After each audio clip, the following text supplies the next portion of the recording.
En direct du 770, toujours l'anniversaire du 3 Adar, c'est aussi l'anniversaire de Nissim Boukobza, mon ami de Géoula, Baruch Hashem. Il est né le 3 Adar et Géoula, il est né le 3 Adar. On fête son anniversaire une deuxième fois puisqu'elle a fait déjà pour le mois de Adar Rishon qu'elle est née. Alors on leur souhaite Mazal Tov, une longue vie, qu'ils soient prêts à faire des cadeaux à Hachem, toute la Torah, les mitzvot, des perles précieuses. Et qu'on sait que le dabouche des enfants, comme il a fait Mordechai, il a pris les enfants, il les a réunis et leur a enseigné la Torah et grâce à ça on a gagné à Purim. Donc la seule façon de gagner, c'est d'apprendre la Torah aux enfants. Avant même la bar mitzvah, ceux-là, parce que leur haleine, elle est pure, nous dit la Torah. Ils n'ont aucune faute sur eux. Donc tout ce qu'ils disent, un petit bracha, un petit mot, même s'ils disent rien, ils mettent la baisse dans la zdaka, waouh, ils déclenchent. Si on pouvait voir ce que les enfants ils déclenchent, on serait tellement attentionné sur eux qu'on agirait certainement autrement. Alors, c'est un cadeau de Yashpin ici Levitz, ce qu'on étudie dans la semaine ensemble, Baruch Hashem, grâce au Rabbi, Melech HaMashiach. Et parmi cette étude, il m'a transmis un cadeau que je vous fais tout de suite. C'est pour que, bien sûr, on travaillera dessus dans les prochaines fois, mais ça va avec les devoirs du cœur. Chovot Alevavot de Rabbeinu Barier, qu'on étudie ensemble. Et là, il dit comme ça, qu'il y a 10 déformations. Il faut faire très attention à ça, parce que ça nous a perturbé la vie, et ça veut nous perturber tout le temps. C'est dit, la première, c'est, des fois, par exemple, tu te donnes rendez-vous, tu dis, bon, alors voilà, je leur ai promis d'être là à l'heure, je vais tout faire pour être à l'heure, et je prépare tout pour être à l'heure, et en fin de compte, j'arrive pas à l'heure. Parce que si, parce que là, j'ai été là, j'avais oublié ça, truc, et j'arrive. Et du coup, je dis, bon, laisse tomber. Comme je leur ai promis que je serai là à l'heure, et que là, j'ai tout loupé et je serai pas à l'heure, j'y vais pas, ça se fait pas la peine. Et ça s'appelle, première déformation, tout ou rien. J'ai pas pu, alors je dis, laisse tomber, j'y vais pas. D'accord? T'as compris? Donc ça, il faut faire attention à ça. On rentre pas là-dedans. Parce qu'il faut pas oublier qu'il y a la divine providence. Je rentre pas dans les détails maintenant. Je rentre pas dans les détails maintenant parce que je les ai pas. On a... Ah oui, le vin, vous voulez que je vous l'ouvre? Un instant. Mazal Tov à tous ceux qui sont nés au mois d'Adar. Mazal Tov, ils se fêtent 2 fois leur anniversaire. Une double bénédiction pour tous ceux qui sont nés en Adar. La bracha de comme Moshe Rabbeinu, il est né au mois d'Adar, le 7 Adar. On va refêter l'anniversaire de Moshe Rabbeinu, le libérateur du peuple juif. Il a amené la bracha dans le mois de Hadar, que tout est retourné grâce à la naissance de Moshe, qui vient en aide tout de suite, que lui, il a mérité Moshe Rabbeinu. D'oser dire au maître du monde, quand il y a dit d'aller libérer les enfants d'Israël, il y a dit, oh non, il y a dit, envoie celui que tu dois envoyer. Imaginez qui c'est Moshe Rabbeinu. Normalement, on obéit à Dieu, qui c'est qui peut dire quelque chose? Il a dit, envoie celui que tu dois envoyer. Pourquoi tu veux m'envoyer à moi? Ils vont avoir encore des galoutes. Envoie directement le Melech HaMashiach. Il voulait qu'on passe directement dans la Géoula. Mais Hachem, il a dit non, parce qu'il fallait qu'on passe par l'exil pour avoir un plus grand mérite, un plus grand salaire, qu'on va vivre la Géoula. Amitid Vashlema, c'est le que Rabbi nous a dit. Ça veut dire le plus haut niveau de perfection, ça dépasse la perfection. Alors, Baruch Ata Adonai, Eloheinu Melech HaOlam, Boré Piria Gafen. Amen. Deuxième déformation. S'éloigner des mauvaises informations. S'éloigner. En courant, il faut partir. Mais attends, tu as entendu la nouvelle dès qu'on dit ça, on s'en va. Comme si tu as quelque chose à faire. Oh, attends, ils m'ont appelé. Je dois partir. Oui, je dois partir. Oh là là. Pourquoi? Parce qu'il faut éloigner les fitres. Hana. Les mauvais filles. Bessimra, c'est obligatoire. Surtout au mois d'Adar. Elle n'a même pas essayé. Elle n'avait pas essayé de faire semblant. Voilà. Éloigner les filtres mentales. Il dit TikTok, info, etc. Donc tous les trucs où il balance des... Voilà. D'accord? Nous, on va dans TikTok pour l'envoyer de la Géoula. J'ai fait un Fabrigen la semaine dernière pour tenter une expérience. Il y a une vidéo que j'ai mise sur Machiar. Elle a fait 4000 vues. Plus de 4000 vues. Une vidéo d'1 minute. Hein. C'est pas Machiar. Voilà. Donc vous voyez? Donc moi, j'ai dit si le Rav Gisbourg il va là-bas et tout... Bien sûr, je ne vais pas me comparer du tout, mais je dis, bon, je peux y aller, c'est comme si tu dis, David, vas-y. Là, c'est la jungle, vraiment, c'est dans la jungle qu'il faut aller voir. C'est vrai ou pas? Hachem, il veut aller résider où? Dans l'endroit le plus bas. Donc, c'est là qu'il veut résider, c'est pas où tout va bien. Troisième chose, donc on a dit s'éloigner des mauvaises informations. Troisième, rendre le positif, Positif. pardon, Visible. positif, positif. Ah oui, rendre le positif en négatif. Non, on a dit que c'est toutes les déformations qu'on a. Quelqu'un, il vient, une personne te fait un compliment, et toi, tu le crois pas. Tu le prends. Tu crois pas? Non, là, il dit, tu le déformes. Tu dis, non, elle m'a dit ça parce que voilà, elle veut être bien avec moi, ou elle veut me faire croire que si, ou là. Il y a des gens comme ça. Il faut faire très attention. Quatrièmement, exagération ou déformer les choses. Déformer une réalité. Alors, du coup, on va dire, oh là là, c'est pas de chance. Hein. Encore, c'est pas de chance. Et à cause de ça, à chaque fois, elle va dire, bon, moi, de toute façon, j'ai jamais de chance. C'est pas la peine. Et tout le temps, la personne, elle va croire qu'elle n'a pas de chance. Parce qu'elle rentre dans cette problématique de déformer tout. Donc, ah, j'ai pas eu de chance là, ben, l'autre fois aussi, j'ai fait un truc. Mais c'est tout le temps comme ça, j'ai pas de chance, et j'ai pas de chance, et j'ai pas de chance. Rasvé shalom. 5. J'ai que de la chance. Comment? De mettre un jugement dessus, c'est pas ça. Oui, mais Ouais. Ça veut dire, là, j'ai exagéré, j'ai déformé les choses. En fait, j'ai que de la chance. Et voilà. Amen. J'ai que de la chance, puisque tout est du bien. Tout est du bien. Tout est du bien. Ah, je le vois pas, t'occupes. Alors, c'est comme si quand on te fait une surprise. Voilà. Quand tu fais une surprise, la personne dit, attends, c'est une surprise, je peux pas te dire. Toi, tu sais pas ce que c'est. Tu t'attends à une merveille. Donc, même si c'est on te prépare le contraire, tu dis, non, non, c'est sûr que derrière ça, eh ben, c'est ça, en vrai, qu'Hachem nous fait. C'est une surprise. Ça, c'est une surprise qui nous prépare, la plus belle surprise du monde. Après la 5e déformation, pensée sentimentale. Se dire, je vais pas réussir, je vais pas être, ne pas être extrémiste dans ses idées, parce que la pensée et la parole est créatrice. Donc faire la pensée aussi. C'est pas que la parole. Donc attention, si je pense comme ça, voilà. C'est comme si je fabrique, parce que rappelez-vous que la parole avant de venir, il faut penser, et c'est là-bas que se fabriquent les lettres et les mots qui vont sortir. Donc on fait attention. Là, il faut se battre contre ça, là. Hein. Si on a reçu ça en cadeau dans notre génération dernièrement, c'est grâce au Rabbi. C'est dévoilé dans les formations qu'ils font partout, là, grâce aux États, au Chabad américain. Ouais, ouais, ça c'est dévoilé maintenant. Hein. Même c'est positif. Même chez, ouais. C'est positif. Non, en fait, c'est là depuis, voilà, depuis. C'est là depuis toujours, mais là ça a été dévoilé maintenant, parce qu'il y a une urgence. Et puis pour, ouais, et puis pour, voilà. Les gens, ils veulent être heureux. Bah, c'est ça. Donc il faut vouloir vivre heureux. Donc il faut travailler. C'est une avoda. Pour ça, pourquoi on dit avodat Hashem? C'est un travail. C'est pas simplement ah j'ai confiance à Hachem. C'est pas ça j'ai confiance à Hachem. C'est un travail.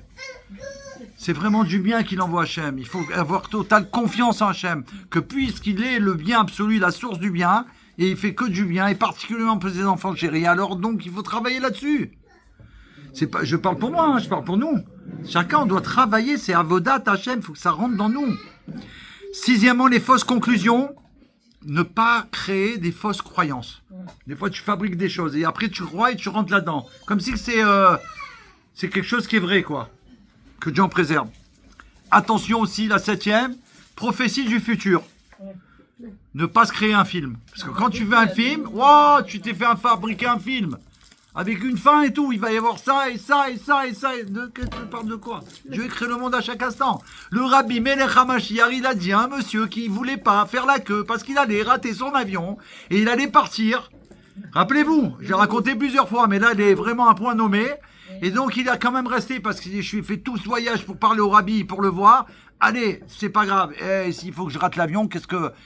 Il a dit, j'y vais, je vais tenter. Et quand il est arrivé devant le Rabbi, il a dit, qu'est-ce qui se passe? Il a vu qu'il était préoccupé. Il a dit, non, Rabbi, pardon, désolé, c'est parce que là, j'ai un avion et je crois que je vais le rater. Le Rabbi, il a dit, votre avion, il n'est pas encore créé. Dieu, il crée le monde à chaque instant. De quoi tu parles? Mon avion, je vais le rater. Il n'est pas là à créer ton avion. Il n'y a pas d'avion. Il n'y a ni les hôtesses, ni les conducteurs, il n'y a personne. Il n'y a rien. Dieu, il le crée à l'instant. Donc, ne t'inquiète pas. Il est à réécouter le Rabbi. Il a demandé sa bracha. Il est arrivé en retard. Il s'est dit, bon, j'y vais quand même et j'ai raté l'avion. 1h30 après ou je sais pas quoi. L'avion, il est arrivé là-bas. Ils ont dit que l'avion, il a eu du retard. Et que seulement maintenant, il va pouvoir prendre les passagers pour partir en retard. Mais voilà, il est rentré dans l'avion. Donc, pas se créer un film. 8, exagération. Il faut savoir gérer ses pensées. Ne pas banaliser même les plus petites choses. Attention, les petites choses, elles sont importantes. Dieu, il se dévoile dans les détails les plus petits. Et c'est là où tu vois que c'est Dieu. Tu dis, mais comment que c'est possible, Dieu, il a fait ça? Comment il savait que je voulais ça? C'est tellement petit, il l'a fait pour moi. Ben oui, il se dévoile. Donc, il faut faire attention aux choses petites, a priori, banales. Même les plus petites choses, c'est nous-mêmes qui rendons notre vie ennuyeuse. Parce que du coup, si on banalise tout, bon alors... Ouais, ah bon? C'est normal à faire. Ah, c'est ça, t'as eu le miracle. Ah, c'est un miracle pour toi? Ah, d'accord. Moi, j'en ai jamais. Tu vois, banal. Tu banalises toutes les choses que Dieu en préserve. Neuvièmement, se culpabiliser. Attention. Un enfant fait quelque chose de mal. Ne pas remettre tout en cause et se dire, je suis une mauvaise maman. Tu as tout fait pour son éducation et là, il a fait un truc. Tu dis, allez, c'est bon. Je suis pas une bonne maman. Donc, c'est pas bon. Il faut pas se culpabiliser. Il faut dire, voilà, l'enfant, il apprend. De la même manière qu'un enfant, pour marcher, il va tomber plusieurs fois peut-être. Bien sûr, on ne veut pas qu'il se fasse mal. Mais ça, c'est son apprentissage pour marcher sans avoir plus besoin de toi après. Donc, il n'y a pas à se culpabiliser. Tu lui as appris. Ah, tu lui as lâché la main. Mais tu lui as lâché la main pour qu'il marche tout seul et qu'il soit plus dépendant de toi. Donc, c'était une douleur. Pourquoi tu te culpabilises?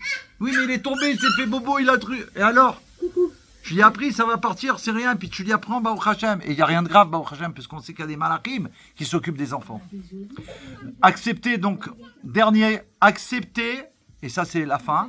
Nous on a commencé par ça parce qu'on vit avec Mashiach. Accepter que tout vient d'Hachem. Donc là c'est beau. Il dit accepter, il faut accepter que ça vient d'Hachem. Parce que si tu l'acceptes, eh ben, du coup tu vas être bien. Tu vas dire mais ça vient d'Hachem.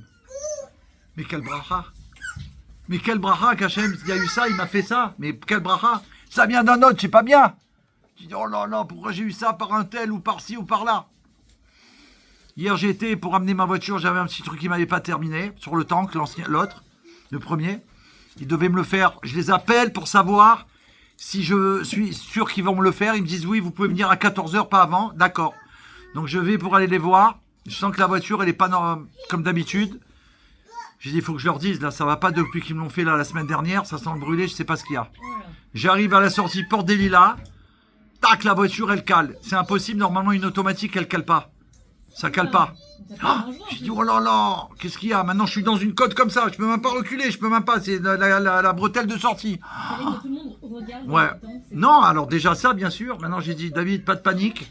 J'ai dit, avec l'aide de Dieu, je suis pas loin. Port des Lilas, je suis peut-être à 2 km. Mais c'était juste la sortie. Après, il faut que je les trouve. J'ai dit, je vais les appeler. Peut-être qu'ils peuvent venir me dépanner puisque c'est... Et c'était chez eux. Là, il n'est pas fini. J'ai pas eu le temps. J'ai insisté 2, 3, 4, 5 plusieurs fois pour la redémarrer. Elle redémarre. Mais j'étais pas bien. Parce que j'étais pas bien. J'ai dit, elle peut me refaire ça.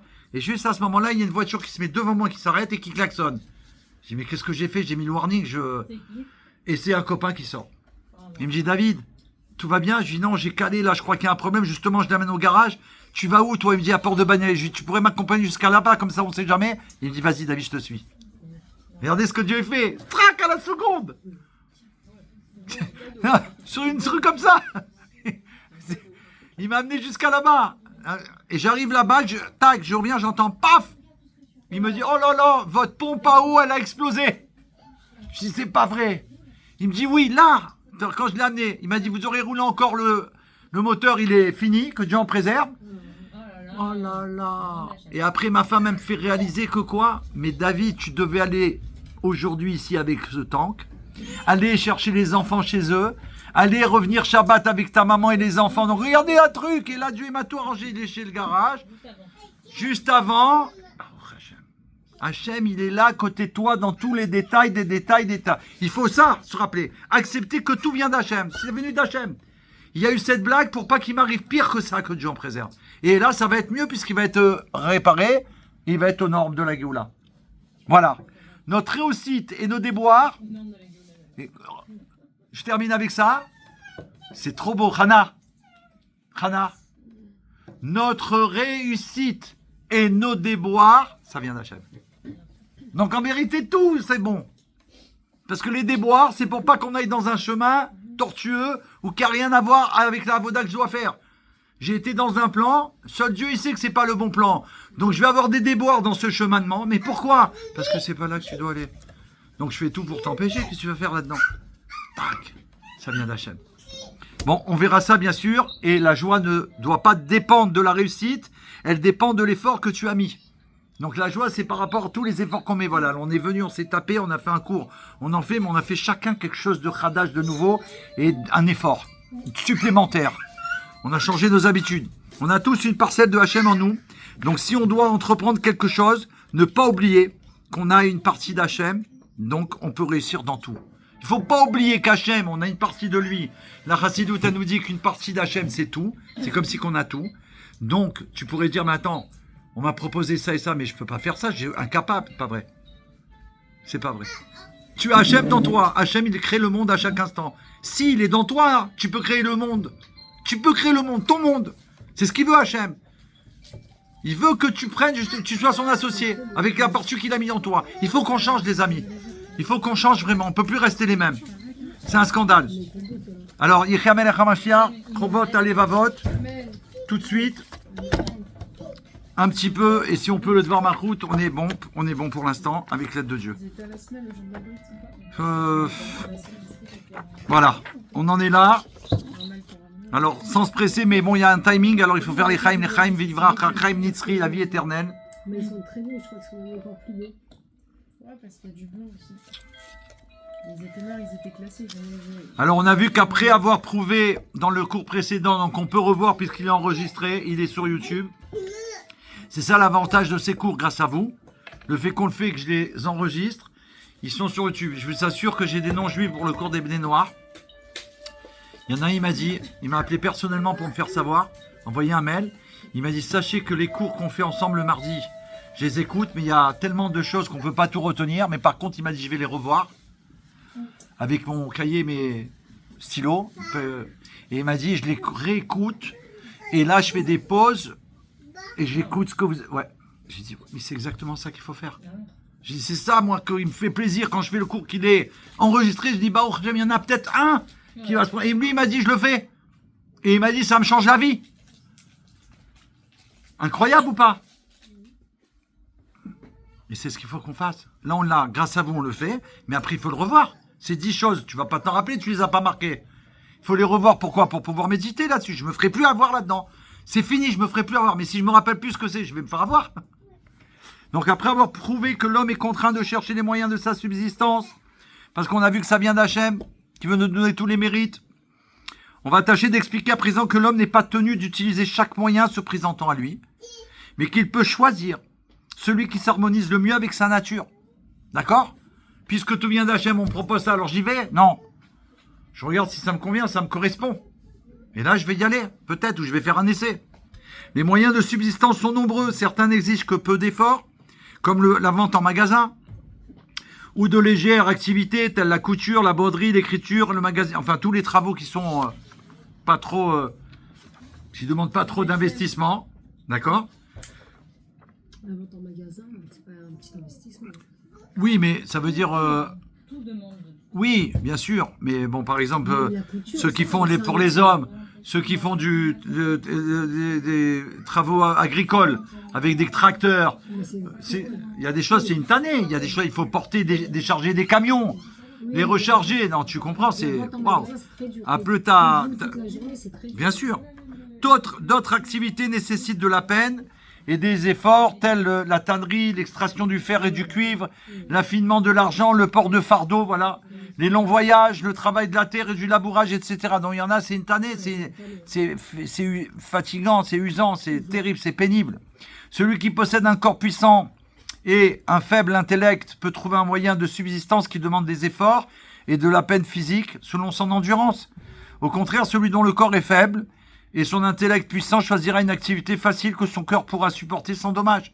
Donc il faut choisir. Il y a plein de choses. Dieu il a créé qu'il y a à l'infini du travail. Il faut choisir ce qui me correspond. Chacun désire et est enclin à s'engager vers une activité ou un métier particulier qu'il préfère à un autre parce que Hachem a gravé en lui l'amour de cette occupation. Ah, c'est beau, il a gravé en nous. Des fois on est attiré par quelque chose, mais en vérité c'est Hachem qui a gravé ça dans nous. Il en va de même pour les animaux. En effet, Hachem a donné à chacun d'eux un tempérament qui leur est propre. Ainsi, Hachem a donné au chat une nature qui le pousse à attraper des souris. Le faucon sait chasser les oiseaux. Le daim attrape les serpents et certains oiseaux ne chassent que des poissons. De même, Hachem a implanté en chaque espèce une disposition pour un groupe précis de plantes ou d'animaux. de sorte que cette disposition facilite son ravitaillement. Hachem a construit le corps et les membres de chaque espèce en fonction de sa nature. Par exemple, le long bec et les longues pattes de l'oiseau qui chasse les poissons, les dents et les griffes puissantes du lion qui vit de ses proies. Hachem ne donne pas aux espèces qui se nourrissent de plantes des instruments pour chasser, déchirer ou dévorer la proie. Donc il donne exactement par rapport à ce qu'il est, sa nature, comment il a créé Hachem. Ces exemples nous enseignent que chacun est apte à un métier ou à une activité qui lui est propre et qui sied à son caractère et à la constitution de son corps. Si un homme peut supporter les efforts d'une certaine activité pour laquelle il éprouve une attirance, celle-ci pourra devenir son gagne-pain. Si il s'y attellera avec bonne volonté, qu'il réussisse ou non à cette activité ne le repoussera pas, même si parfois elle ne suffit pas à le faire vivre. Mais il aura confiance en Hachem, qui lui trouvera des moyens pour sa subsistance tous les jours de sa vie. Il y aura d'autres moyens. Du moment qu'il fait le travail qui lui plaît, où il se sent bien dedans, peu importe s'il ne reçoit pas exactement ce qu'il voudrait, parce que Dieu il va lui fournir autrement. Mais lui, il doit s'atteler à ce travail, parce que c'est Dieu qui attend de lui qu'il fasse ce travail. Lorsque la pensée et le corps de l'homme cherchent des moyens de sa subsistance dans l'activité ou dans le métier qu'il a entrepris, son intention doit être d'accomplir la volonté divine. Donc avant de commencer le travail, il faut dire je vais là-bas, c'est ma nature, j'ai choisi, ça me parle, j'y vais, ils m'ont accepté, mais j'y vais parce que c'est pour faire la volonté, accomplir la volonté de Dieu. Le Créateur ayant ordonné à l'homme de s'occuper physiquement du travail de la terre, du labourage et des semailles, comme c'est écrit dans Béréchit, Hachem Tout-Puissant prit l'homme et le plaça dans le jardin d'Éden pour cultiver le jardin d'Éden et le garder. C'est le premier travail qu'il a donné sur la terre à Adam, Arishon et Chava. Il lui ordonna d'utiliser les animaux pour ses besoins et sa nourriture pour construire des villes et préparer sa nourriture. Il lui ordonna aussi d'épouser une femme pour engendrer des enfants. L'homme reçoit une récompense pour l'intention de son cœur, qu'il réalise ou non ses projets, si elle est dirigée au nom de Dieu, comme le dit verset. Donc peu importe si tu réussis ou pas dans cette chose-là. Si tu sais que tu fais ça parce que c'est la volonté de Dieu, alors tu fais exactement ce que Dieu veut. Et là, du coup, c'est intéressant ça. On peut voir un point là. Du moment, il faut le faire, ça veut dire peu importe s'il y a ou il n'y a pas, d'accord, ou ça n'a pas encore explosé par exemple, tu dis mais alors, bon j'arrête, non, il faut continuer. Il faut y aller jusqu'au bout parce que c'est l'intention divine que tu le fasses, donc tu fais sa volonté. Et Dieu il va trouver d'autres moyens pour que tu reçoives ce que tu dois recevoir. Donc il ne manquera rien. Au contraire. Mange le produit, il en a été, il me s'est marqué, mange le produit de ton travail, tu seras heureux, et le bien sera ton partage. Nos sages de mémoire bénis nous ont enseigné dans Traité à vote, toutes les actions doivent être effectuées au nom de Hachem. Tout ce qu'on fait. La confiance en Dieu demeure sans faille lorsque l'homme qui s'efforce de trouver les moyens de sa subsistance dirige son cœur et ses actions au nom de Dieu. Voilà, s'il va dans son travail en disant c'est pour faire la volonté de Dieu, c'est sûr qu'il va y avoir une bracha. Comme ça ou comme ça. Ou ça vient du travail, ou ça vient d'un rang Kelly, Dieu va lui envoyer. Et en plus, dans ce travail, il va faire la volonté de Dieu. Certainement qu'il a été là pour une raison divine aussi spirituelle, et ça va réaliser, puisqu'il a accepté, de la faire, de la réaliser. Par exemple, il y a un homme qui viendra dans ce magasin un jour, exemple, qui me vient comme ça, et lui il est là, et il amène toujours cette filine avec lui, et ce monsieur il vient, il parle, c'est un juif, Baruch Hashem, ils ont sympathisé, ils ont fait la vente, il est content, bref, à la fin il me dit, monsieur, au fait, puisque vous êtes juif, je vous pose la question, ne m'en veuillez pas, peut-être que c'est déjà fait, mais on ne sait jamais. Avez-vous déjà mis les tefilines aujourd'hui? Et lui, monsieur, il dit, oh non, ce matin, je suis parti, j'allais rater le train, Il lui dit, écoutez, c'est incroyable. Moi, j'ai amené mes tefilines avec moi, comme ça, vous pouvez, c'est gentil, il aimait. Et comme le rabbi nous a dit, que ce monsieur, c'était destiné, c'était divin, quoi. Dieu, il avait décidé que c'est toi qui allais lui mettre les tefilines, pas un autre. Donc le fait que tu as accepté ce travail, ça peut être ça ou autre chose, un conseil que tu vas donner à quelqu'un, une gentillesse, je ne sais pas. Je veux dire, Pourim, c'est telle date. C'est tout, elle t'a demandé Pourim. Mais c'est toi qui devais lui donner. Donc il faut savoir qu'on est à notre place parce que, voilà, on est des agents d'Hachem, qu'il a prévu qu'il aura besoin de nous à tel ou tel moment, on doit être à notre poste. L'homme ne doit pas penser que sa subsistance dépend de moyens précis, sans lesquels il ne pourrait pas trouver son gagne-pain.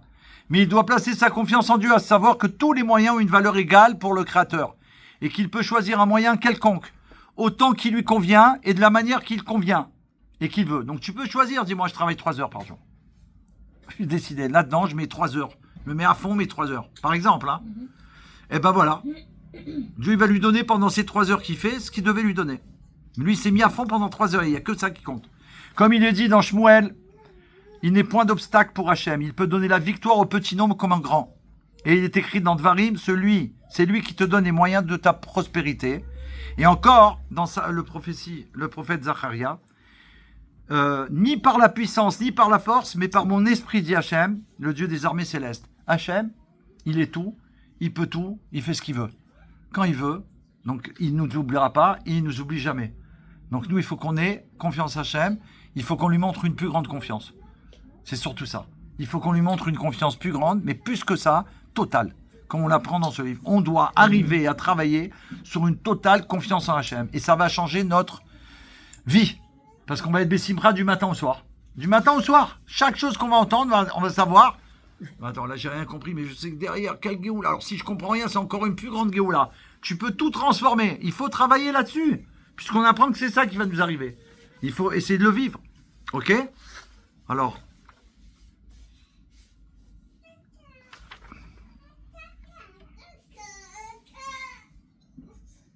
On a dit écart. Je continue alors un petit peu et après on fera le...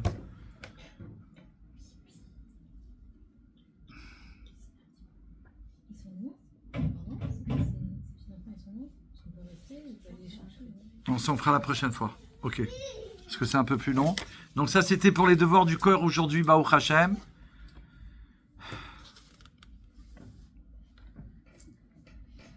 Ah, bon, c'est important. Ouais, c'est important. Il y a une clé là. Il y a une nouvelle clé, donc on va la transmettre. On distingue 2 domaines dans lesquels l'homme croyant doit avoir une confiance totale envers le Créateur, béni soit-il. Le premier concerne ce qui se trouve dans ce monde, dans lequel on vit, et le second dans le monde futur.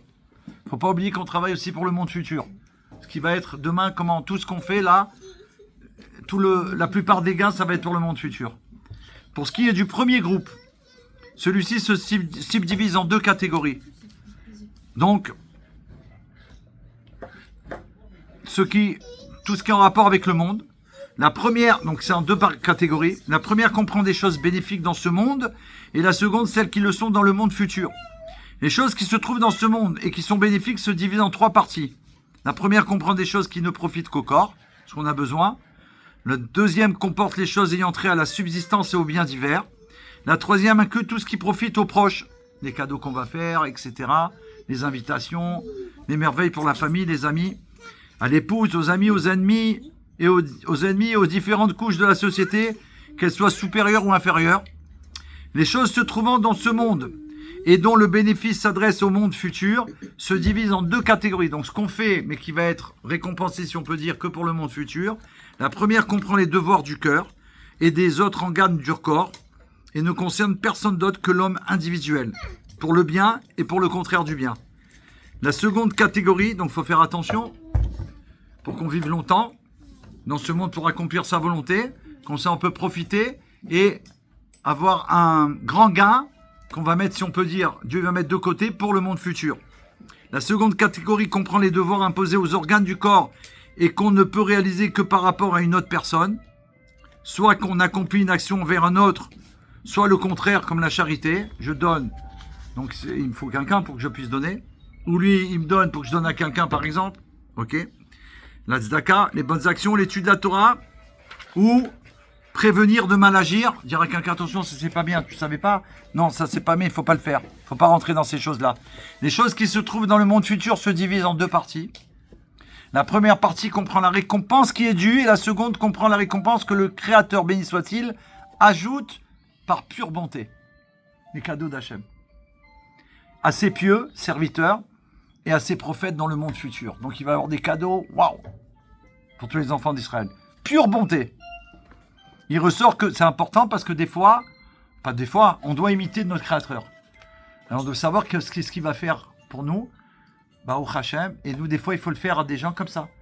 Si je dis, pourquoi tu m'as fait ce cadeau? Comme ça. C'était mon anniversaire? Non, c'est pas ton anniversaire. Pourquoi? Par pure bonté. Ça peut réveiller quelqu'un, ça peut le... Waouh, il peut transformer sa vie parce que... C'est ça. L'amour gratuit. Goodness and kindness. Pourquoi tu l'as dit? Parce que, voilà, pour la Géoula, voilà mon frère, c'est tout. C'est tout, il n'y a rien de... Ah. Il ressort que 7, le chiffre domaine distinct, nécessite la confiance dans le Créateur, béni soit-il. Premièrement, ceux qui ne concernent que le corps de l'homme, il faut avoir une totale confiance en Hachem. Si on a des bobos ou quoi, il faut avoir confiance que Dieu va nous guérir. Et que même ça, c'est pour du bien. Des fois, on va à l'hôpital et en vérité, c'était pour rencontrer quelqu'un et pour l'aider dans son Avadat Hachem. C'est arrivé que le rabbi a dit, faites votre mission là-bas à l'hôpital et plus vite vous la ferez, plus vite vous serez dehors. Tac, il a couru dans toutes les chambres, la personne, pour faire Mipsaïm. Tac, tac, tac, tac, tac. Hop. Après, il nous dit, bon, écoutez, on a vu tous les résultats, c'est pas la peine de rester, vous n'avez plus rien à faire. Les médicaments que vous pourrez prendre, les prendre de chez vous. Donc, des fois, même ça, tu as été pour les autres, pour Hachem. T'envoies en mission. Ceux qui s'appliquent à la fortune et aux moyens, deuxièmement, 7 domaines distincts pour avoir qui nécessitent la confiance en Hachem. Ceux qui s'appliquent à la fortune et aux moyens de subsistance. Troisièmement, ceux qui attirent à la femme, aux enfants, aux amis et aux ennemis. Quatrièmement, ceux qui touchent aux devoirs du cœur et aux organes du corps et dont le bénéfice ou le dommage ne concerne que l'homme individuel, les bobos qu'on a nous ou le bienfait qu'on reçoit. Cinquièmement, ceux qui dépendent des devoirs des organes qui concernent aussi les autres. Sixièmement, ceux qui relèvent, alors après il va les détailler, hein, là il les expose, mais dans son livre c'est ça qui est extraordinaire, il expose tout et après il détaille, comme ça on sait de quoi on parle. Sixièmement, ceux qui relèvent de la récompense de le monde futur selon les actions de l'homme dans ce monde-ci. Donc on va savoir qu'est-ce qui va être une récompense dans le monde futur par rapport à tel ou tel acte. Et septièmement, ce qui est relatif à les récompenses que le Créateur, béni soit-il, octroie à ses élus par pure bonté dans le monde futur, comme il est dit dans les Télim, quelle est grande ta bonté que tu réserves à ceux qui te craignent, que tu témoignes à ceux qui ont foi en toi face au Fils de l'homme. Ça c'est pour les cadeaux de pure bonté qu'Hachem il a déjà préparé depuis toujours pour nous, tous les enfants d'Israël si Dieu veut. Après avoir développé les principes sur lesquels se base la confiance de l'homme en Dieu, on va tâcher d'expliquer à présent la juste manière de l'utilisation de cette confiance dans les 7 domaines mentionnés plus haut. Donc plus tard, la prochaine fois si Dieu veut, on va mettre en place d'apprendre par rapport à ces 7 principes pour comment les réaliser, comment utiliser ça pour que ce soit au mieux pour nous, à la fois dans ce monde et à la fois dans le monde futur. D'accord? Donc ce sera la suite, Bezrat Hashem. Ok, là on a du travail, Baruch Hashem, on a de quoi faire, grâce à Dieu. Alors c'était la suite des devoirs du cœur qu'on a commencé depuis quelques semaines, puisque avant même le premier mois d'Adar. Et on va terminer, puisqu'il nous reste le temps de finir, de faire le Dvar Malchut ensemble. La maison de notre Rav à Babylone, le Dvar Malchut du Rabbi Melech HaMashiach. Parce que ça, il faut savoir, puisque c'est la feuille de route.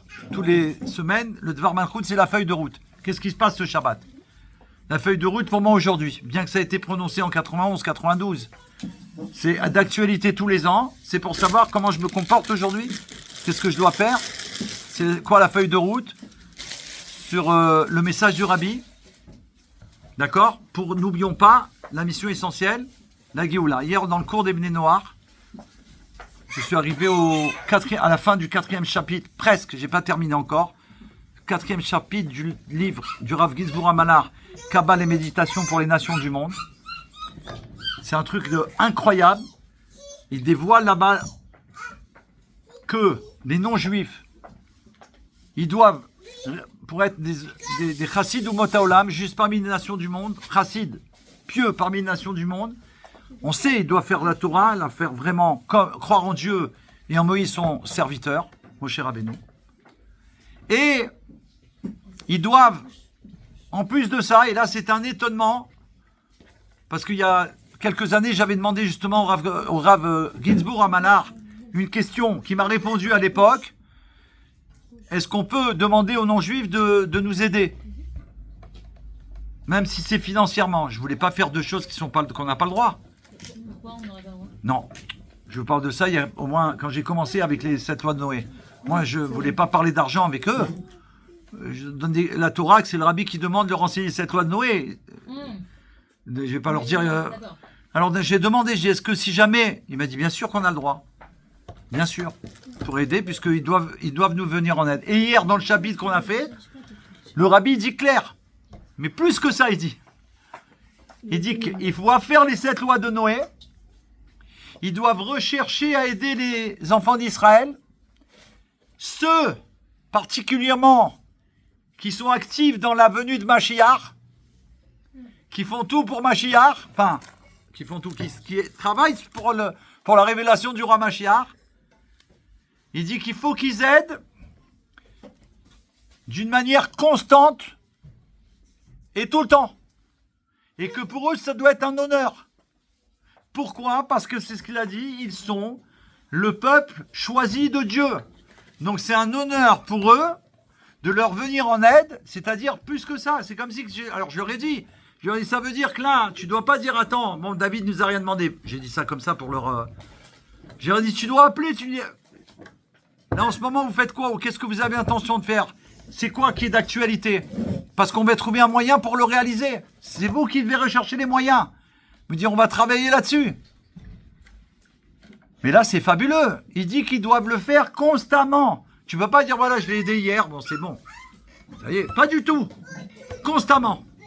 Ils le méritent entièrement. Ils sont associés avec... Parce qu'ils sont associés avec nous, parce que pour eux aussi, la Géoula, elle est très importante. Leur statut va changer. Ils vont pouvoir prier enfin dans un endroit, c'est le Beth Amikdash. Et eux, ils attendent ça. Nous, on a des prières, des endroits. Eux, il y en a, ils s'en fabriquent, mais c'est pas vraiment ça. Vous voyez ce que je veux dire? Ils sont en bancal. Ils ne savent pas si c'est sûr, si c'est vraiment bien, etc. Et là, il leur dit clair qu'il faut venir en aide d'une manière sans compter et constamment pour œuvrer et activer la venue de Mashiach concrètement. J'ai trouvé ça extraordinaire. Je dis voilà, on est arrivé là, ça y est. Maintenant, on a reçu le feu vert, il faut y aller. Donc, dans le Dvar Malchut, c'est pour ça, j'ai dit ça aussi pour dire la feuille de route. Si on n'a pas ce cours que je fais hier, je me serait peut-être pas permis de leur demander avec les mêmes mots. Là, dire attendez, vous avez entendu le cours? Alors, revoyez-le. Le livre, il existe. C'est vous-même qui m'avez fait donner la traduction de ce document du Rav Ginsburg. Donc, lisez-le chez vous pour voir que j'ai pas enlevé un mot ou quoi. Au contraire, il faut que vous soyez actifs dans qu'est-ce que je peux faire. C'est pas une question d'argent. Un, il est doué dans ça. Un, il est doué dans ça. Un, il a le talent dans ça. J'ai ça comme talent. En quoi je peux vous aider? Je vais lui dire dans ça. Et toi, c'est quoi ton talent? C'est ça. Et toi, ben moi j'ai un oncle qui est milliardaire. Il faut que tu me le présentes, il faut qu'on fasse un rendez-vous. Il faut que tu lui parles. Chacun dans son talent. Et la personne, elle attend que ça. De donner pour la bonne cause. Quand tu lui dis, monsieur, on s'assoit, vous savez que vous devez faire les 7 lois de Noé. Vous savez que vous devez les réaliser dans votre vie pour le bien de vous, de votre femme, de vos enfants. Et le bien que ça va amener, vous allez avoir droit au monde futur. Ça n'existe pas. Ça n'a pas de prix normalement. Donc vous comprenez bien qu'aider les enfants d'Israël qui vous amènent un cadeau pareil, waouh! Waouh! Voilà. Alors qu'est-ce qu'est le message pour nous du Rabbi? La feuille de route pour les Bnei Israël, parce que c'est nous qu'on dirige. Parce que c'est nous qu'on a la connaissance de Dieu pour savoir qu'est-ce qu'il faut faire pour la Géoula. On ne peut pas s'en remettre, leur dire à eux qu'est-ce qu'il faut faire. Nous, on doit leur dire, le Rabbi m'a demandé de faire ça, des affiches pour annoncer l'avenue de Mashiach. Il y a un Bnei Noir. Quand j'ai préparé le cours, je vous assure que c'est vrai, hier. Donc je prépare le cours à l'avant, je saute de joie, je dis, oh là là, je vais leur dire ça ce soir, ils vont dire, c'est pas possible. C'est un enseignement du Rav Ginsburg, du Rabbi, tu vois. J'ai dit, oh là là. Avant de commencer le cours, je reçois un message d'un des élèves. Il me dit, je vous ai envoyé un mail, vous pouvez le lire. Il n'habite pas à Paris. Il m'a dit, je voulais vous annoncer que je suis en train de m'organiser pour essayer de faire accepter à tel endroit dans ma ville qu'on puisse poser une affiche du Rabbi. C'est pas possible. C'est pas possible dans une ville. Je veux pas dire parce que vont le reconnaître. Ouais, en province quoi. Je dis, c'est pas possible, je viens de faire le cours, je l'ai préparé. Déjà, il y a la réponse. Il m'appelle, jamais il m'a appelé. Il m'a dit, bon, c'est pas grave, même si ça aboutit pas, qu'ils veulent pas passer religieux, c'est pas grave. Ce sera une autre. Mais j'y vais. J'ai envoyé la photo du Rabbi. Ou le Rabbi, j'ai envoyé la photo que j'ai reçue la semaine dernière pour l'encourager. Hein. La photo du Rabbi. Le Rabbi, il dit, il faut courir. Courir, marcher. Et ramper. Et si vous pouvez pas, ramper, mais avancer. J'ai envoyé ça. J'ai dit, t'inquiète pas, cours, avance. Ils vont te dire non, rampe. Mais il faut mettre une affiche du Rebbe. C'est le message que j'ai reçu de Shlomo. Voilà. Il y a D'accord. des années, hein. Ben là, on l'a ressorti là, c'est un ami qui me l'a renvoyé, je l'ai tout de suite partagé avec un de Torah. Ouais. Et c'est ça qu'il faut, on avance. Et on a l'aide de Dieu, et on n'oublie pas que nous, on a Hachem dans nous. Donc nous, on est la directive d'Hachem, parce que c'est nous qu'on la reçoit. C'est nous qui savons. Et eux, ils sont là pour nous venir en aide. Lui, il a tel talent là-dedans. Vas-y. Ce talent qu'Hachem, il t'a donné, c'est que pour lui. Vas-y. Il t'a pas dit d'arrêter de travailler, de pas nourrir ta femme, pas du tout. Tu continues ta vie, mais sache que l'essentiel, c'est pour la volonté de Dieu. Vas-y. Ça change toute la vie. Donc pour nous, aux exilés assis au bord des fleuves de Babylone, Géoula, on fait le Dvar Torah du Mashiach. D'accord? Hein? Révélant au sanctuaire de Yerushalayim. Alors profané le prophète Yecheskel. Vous savez que c'est Yecheskel le prophète qui a reçu de Dieu lors de la destruction du deuxième temple, ou du premier, je crois même. Du premier, je crois. C'est incroyable. Il me semble me rappeler que c'est du premier, qu'Hachem lui a envoyé un malach et il lui a demandé d'écouter, de le suivre. Il va le guider dans le troisième Beth Amikdash et qu'il faudra qu'il note tout, qu'il voit tout avec ses yeux, qu'il entend tout ce qu'il va lui dire le malach et c'est lui qui va décrire le troisième Beth Amikdash, comment il sera. C'était le premier, hein. Oui, parce que je me suis rappelé après ça. C'était pas le deuxième. C'est dès le premier, il te parle. Il y a décrit le troisième. Ça veut dire on a le premier est détruit. Il y a c'est pour le deuxième. Non, c'est pour arriver au troisième éternel. Il a donné les plans. J'ai reçu un cadeau par le Rav Yaakov à Bergel, il y a 4 ou 5 ans, qui m'a offert le livre, un livre qui sont faits à Jérusalem sur le troisième Beth Amikdash d'après Yecheskel. Et je l'ai étudié avec un ami. On a mis 1 an et demi. Je vous avais amené une fois, rappelez-vous, on avait étudié le temple. Je lui ai dit, je vais vous montrer le Kodesh Kodashim, comment c'est. L'Arche Sainte. Vous vous rappelez pas, je l'ai amené ceux qui étaient là. Je lui ai dit, vous allez voir quelque chose. L'Arche, ils ont reproduit en dessin comment c'est dans le... Comment aller dans l'Arche. Ce qu'ils l'ont fait en transparence. Une folie. Donc le prophète Yecheskel apporte ce message de consolation. Bien que je les ai dispersés dans les pays, je serai pour un petit sanctuaire dans les pays où ils sont venus. Rabbi Yitzhak estime, cela fait référence aux synagogues et aux maisons d'études de Babylone. Voilà, nous on a ça, ce qu'on a dit. Nous on a un endroit, voilà, on est là, on est bien, on est chez nous, on est à la maison, on est avec Hachem. On ressent qu'on est bien. On a l'impression que dehors, il n'y a même pas de dehors, on est en Géoula là. Il s'agit du Beth Rabbeinu chez Bébavel, la maison de notre maître. Ces deux interprétations sont-elles contradictoires? Quel est le rapport entre les sanctuaires miniatures de Babylone et le Beth Amikdash, le temple de Jérusalem? C'est quoi? Depuis sa destruction, quel est le facteur qui conduit la présence divine à choisir de résider dans des sanctuaires particuliers? Comment toute cette discussion talmudique trouve-t-elle application dans notre génération à la veille de la délivrance? À toutes ces questions et beaucoup d'autres, ce chapitre apporte les réponses. Vous savez que le Rav Pachter, il a fait la traduction de cette sira en entier. Baruch Hashem. C'est Kuntras chez Bebavel. Il existe en français grâce au Rav Pachter. C'est une merveille. Moi, c'est grâce à ça que j'ai appris que le 770, c'est le Beth Amikdash pendant le temps de l'exil. C'est là qu'il nous a... Le petit. C'est grâce à ça, il nous l'a dévoilé d'après la sira du Rabbi. Très significativement, le prophète Yecheskel exprime des idées analogues lorsqu'il entreprend de consoler les Juifs exilés à Babylone en leur transmettant la parole de Dieu. Dvar Malchut, la parole de Dieu. Ainsi a parlé l'Éternel. Bien que je les ai dispersés dans les pays, je serai pour un sanctuaire en microcosme.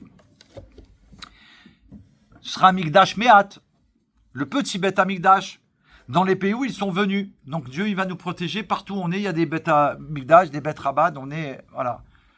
On sait qu'on est avec Dieu, il nous protège et on fait sa volonté. Pour l'instant. Le retour de la présence divine, la suite du passage cité plus haut, souligne encore le lien entre la synagogue d'exil, les nôtres, et le Beth Amikdash. Quand les Juifs seront libérés, qu'est-ce qui va se passer? La présence divine va nous accompagner. Le Maharsha précise le sens de cette phrase. Elle signifie que la présence divine ne restera pas dans les endroits où elle se veut révéler pendant l'exil, mais qu'elle retournera en Israël avec le peuple juif. Elle est en exil, la présence divine, la Shrina. Au moment de la Géoula, elle va retourner à Yerushalayim. Avec nous.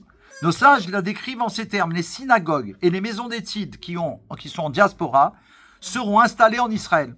Elles se dresseront d'ailleurs à proximité immédiate du Beth Amikdash. Elles vont se coller au Beth Amikdash. Elles seront le plus proches du Beth Amikdash. Chacune selon son niveau de Géoula. Toutes les synagogues, celle-là, elle sera collée au Beth Amikdash. Et la révélation divine qui apparaîtra les pénétrera également. Donc elles auront tous la présence divine en elles, collée au Beth Amikdash. Donc on va voir qu'on a œuvré toutes ces exils, même on parle des vieilles synagogues d'avant et tout, qu'ils ont voulu détruire et tout. Elles vont, hop, revenir et se coller au Beth Amikdash. Donc imaginez comment le Beth Amikdash va être grand. Si on pense à ça. Tout ce qu'on appelle aujourd'hui Israël, et tout ce qui va être Israël avec les vraies frontières, ce sera Jérusalem. Ce ne sera plus Israël. Le monde sera Israël. Et le monde va être Eretz Israël. Nous ici, là, ça va être Eretz Israël. C'est déjà Eretz Israël, on a transformé l'endroit. Ça va être dessus. Mais tout Israël, ça va être le Beth Amikdash, ça va être waouh. Et nos maisons, elles vont nous suivre. Ouais. Plus encore dans la... C'est peut-être là-dedans qu'il va le dire. Nos maisons vont nous Oui, oui, c'est peut-être là-dedans qu'il va le dire. Ouais, c'est peut-être là-dedans qu'il le dit dans la citra, mais peut-être pas dans le résumé. Si Dieu veut. Plus encore dans la période précédant la délivrance, le Beth Amikdash existera comme en avant-première dans le sanctuaire en microcosme, établi en exil. Car c'est là que se révélera la présence divine, et c'est de là qu'elle retourna en Israël et à Jérusalem avec tout le peuple juif. Cette idée nous permet de prendre la pleine mesure du caractère unique du Beth Rabbeinu. Là, il nous dit, grâce à ça, on doit bien comprendre que ça, c'est aussi allusionné dedans par rapport au Beth Rabbeinu, la maison de notre maître, qui avant était à Bavel, mais nous, on parle de la maison de notre maître, Lubavitch, à New York, le 770. Cela fait référence au Mashiach, comme il est écrit, celui qui brise les barrières, à Poretz, montera devant eux, car c'est bien là la mission de Mashiach, briser les barrières de l'exil et répandre la sainteté dans le monde. C'est ce que le rabbi l'a fait en envoyant des émissaires partout. Il a amené la Gdoucha partout. Il n'y avait pas avant dans tel pays ou dans tel pays. Maintenant, quand tu vas quelque part, tu sais qu'il y a un Beth Rabbah, tu dis waouh. Il y a de la Torah, il y a des cours de Torah, il y a de la cacheroute, il y a certainement un mikvé, il y a tout. Donc il a installé de la Gdoucha. Il a transformé l'endroit. C'est devenu Eretz Israël. Un verset le proclame, tu t'étendras au Pharasta vers l'ouest, vers l'est, vers le nord et vers le sud. Pharasta Yamama Kedva, qui a été dit au premier à Abraham Avinu. Le chiffre 7 est relié avec la réalité du monde, qui a été créé en 7 jours, les 7 jours de la création. Et c'est aussi en rapport avec la purification du monde par le travail des enfants d'Israël qu'on a réalisé, qui sont répartis en 7 catégories, qui sont les 7 niveaux de Avodat Hashem, qui sont les 7 branches de la Menorah, du candélabre, et sont tous là, la perfection du chiffre 7 qui est 770. 7, la perfection, c'est d'abord 7, les dizaines, 70, et la perfection de 10, 70 x 10, ça fait 700, 770, 770, c'est la perfection du chiffre 7.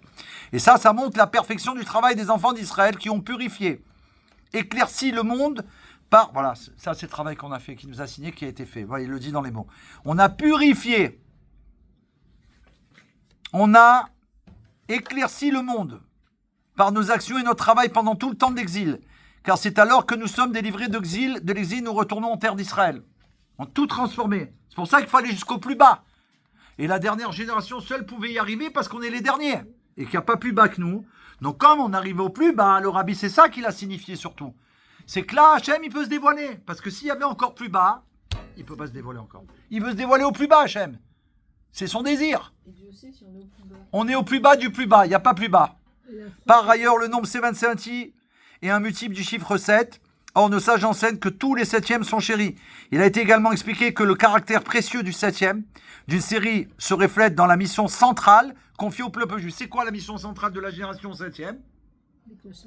Au Kinous HaShurim.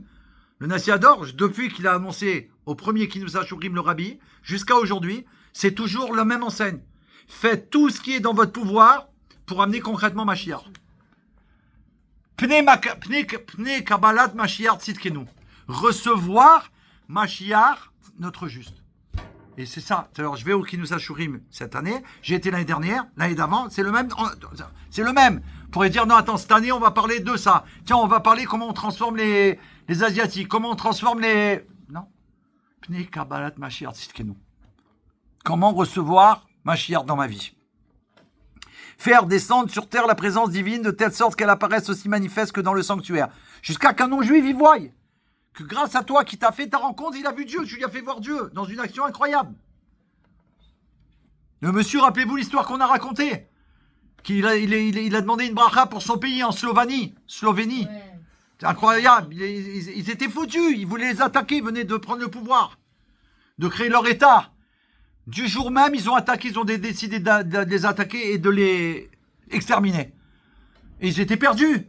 Et il y a un chaliard du rabbi qui a été là, bah, alors qu'il ne voulait pas y aller, il ne devait pas y aller. Et non, il a été invité, il a accepté d'y aller. Et de là-bas, on l'a invité à autre chose. Et grâce à ça, il a rencontré ce monsieur, qui est un prêtre. C'est un non-juif, ouais, voilà. Qui prit un curé, quoi. Lui, il avait ses élèves, etc. Il lui a dit, écoutez, on peut pas, là, on va mourir. On ne pourra pas résister.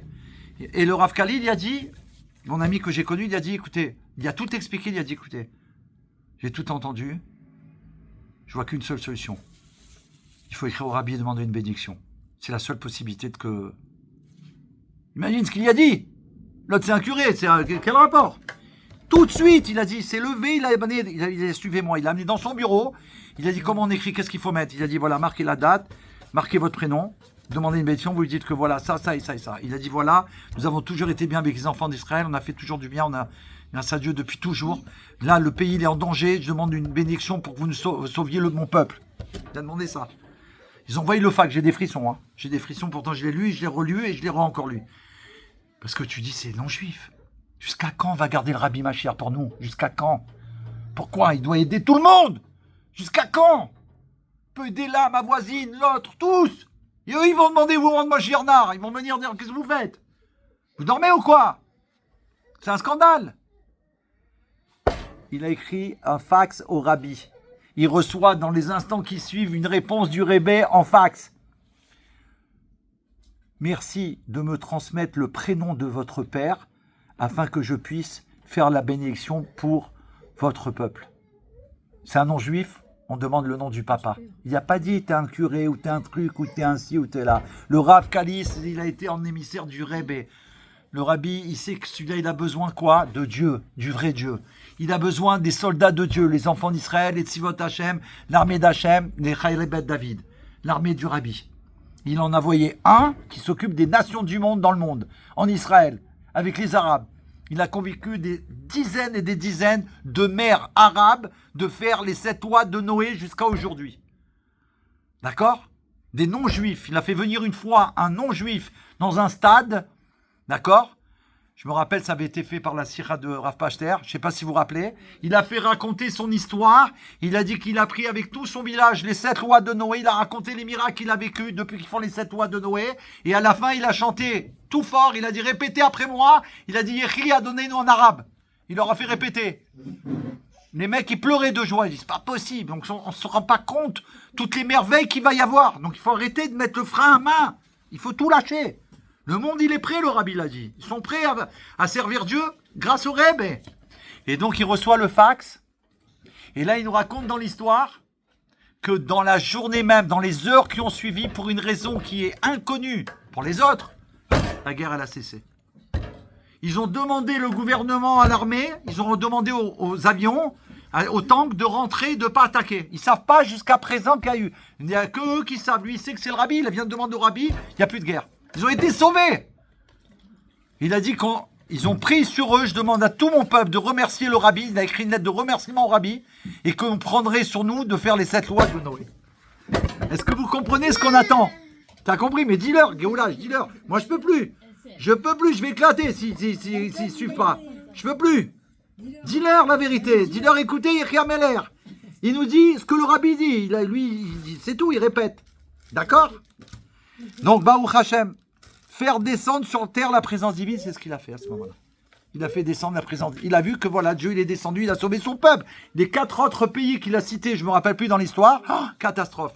La Croatie, 2 ou 3 pays qu'il nous a dit, une catastrophe, il y a eu des centaines de morts.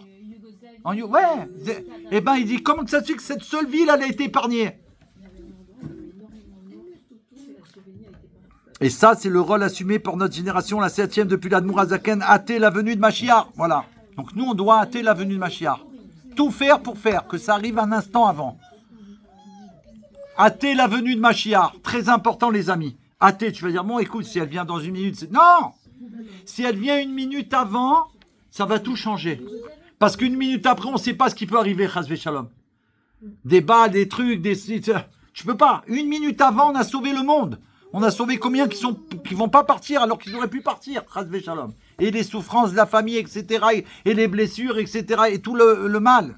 Un instant avant Anété l'avenue de Mashiach, l'ère où Dieu se révélera de nouveau aux yeux de tous et plus uniquement en microcosme, sera plus que pour les enfants d'Israël. Le monde entier va voir que Dieu.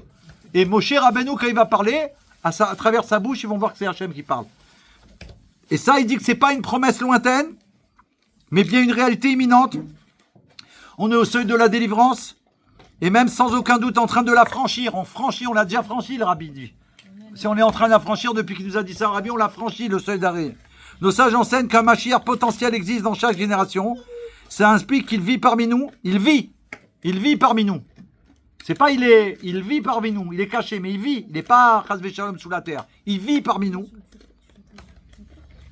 Et attendant que nous reconnaissions sa mission et créons dans le monde un climat de nature à lui permettre de l'accomplir.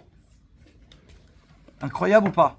Il attend après nous le Mashiach pour se révéler, c'est-à-dire qu'on prenne sur nous que c'est le Mashiach, qu'on accepte, comme on a fait le Psak Din, Baruch Hashem. Il y en a un, de temps en temps, je vois, il me dit, tu sais David, tu te rappelles de moi? Je lui dis oui. Il me dit, tu sais que j'ai le Psak Din à la maison. Je l'ai à la maison? Oui, mais... Oui. Je vais essayer de le parce que je l'avais envoyé à un copain qui devait le faire, mais je vais essayer de le retrouver. On va rajouter. Puisse cela se produire dans un futur immédiat, tous ensemble, avec les synagogues, les maisons d'études de diaspora et les sanctuaires en microcosme, nous irons en Israël, à Jérusalem, dans le Beth Amikdash. Tu sais, il me rend penser pour la maison. Nos maisons, le rabbi il a dit qu'on doit, à l'époque, je sais que c'était comme ça se fait encore, mais le rabbi il a demandé qu'on mette sur notre porte que c'est un Beth Rabad. Oui. À Kfar Rabad, toutes les maisons, il y a marqué Beth Rabad, Lévi, Beth Rabad, un tel. Donc ça veut dire quoi? Ça veut dire que ta maison qui est un Beth Rabad, elle va aller à Jérusalem. Ta maison qui est un Beth Rabad, puisqu'on a fait un Beth Rabad, elle va aller à Yerushalayim au moment de la Géoula. Voilà. On se retrouve tout de suite avec Mashiach. On va faire la merci à vous d'être venus, d'être restés jusqu'au bout. Et merci pour tout. Merci à Géoula, merci à sa maman, merci à tous les invités. Merci Hachem, qu'il soit béni de nous aider à continuer, mais à faire que tout de suite ça se dévoile, la délivrance véritable et complète. Amen. Voilà, on a 2 vidéos à partager grâce à Dieu. Dès que je pourrai, je vais les partager. Que Dieu soit béni à jamais. On veut voir le roi maintenant. Now. À bientôt, les amis. Love you forever. Unlimited. Now.